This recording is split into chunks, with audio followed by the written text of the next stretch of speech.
Magandang umaga mga kahuan. Narito na ating ulat panahon ngayong araw sa Pilipinas. Narito ang ating weather update para sa araw ng Huwebes, January 22, 2026. So yung binantayan po natin bagyo na si Ada ay tuluyan na naging isang ganap na low pressure area kahapon. Ito ay huling namataan sa layong 1,155 kilometers east ng southeastern Luzon. Nasa loob pa rin naman po ito ng ating Philippine Area of Responsibility pero wala na itong direktang epekto sa anumang parte ng ating bansa at hindi na rin natin inaasahan na magiging isang ganap na bagyo muli. Samantala, meron din tayong low pressure area na binabantayan naman dito sa labas ng ating PAR.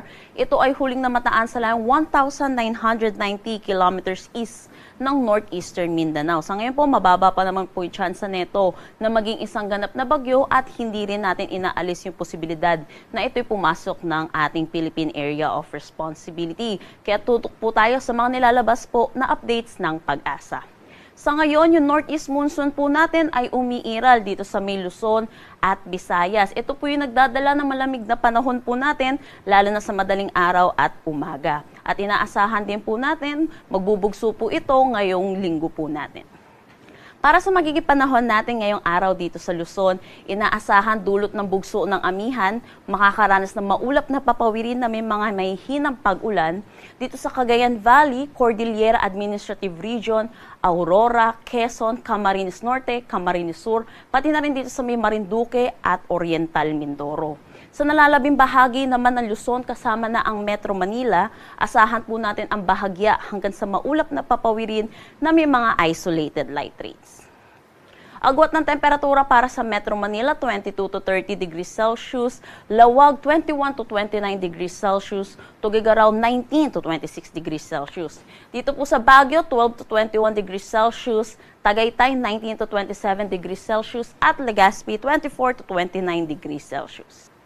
Para naman dito sa may Palawan, magiging bahagya hanggang sa maulap ang kanilang papawirin na may mga isolated light rains. At may kita din natin makakaranas po ng maulap na papawirin na may mahihinang pag-ulan dito sa may Northern Samar, Eastern Samar, pati na rin dito sa may Caraga. At kung may kita po natin, bumubugso po itong northeast monsoon natin or amihan hanggang dito sa may Northern Mindanao. Kaya dito sa Northern Mindanao, makakaranas sila ng maulap na papawirin na may mga isolated light rains, pati na rin dito sa nalalabing bahagi ng ating Visayas. Pero para naman sa nalalabing bahagi ng ating Mindanao, makakaranas naman sila ng mga may hinang pag-ulan or mga isolated rain showers at mga localized thunderstorm lalo na sa hapon at sa gabi.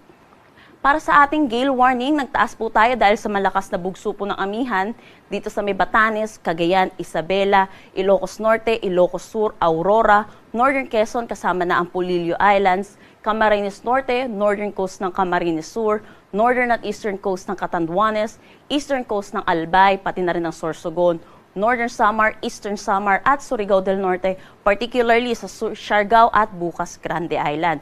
Pinapaalalahanan po natin mga kababayan po natin mangingisda at may mga sasakyang maliit pandagat. Delikado po muna pumalaot dito dahil na rin sa matataas na alon at malalakas na bugso ng hangin.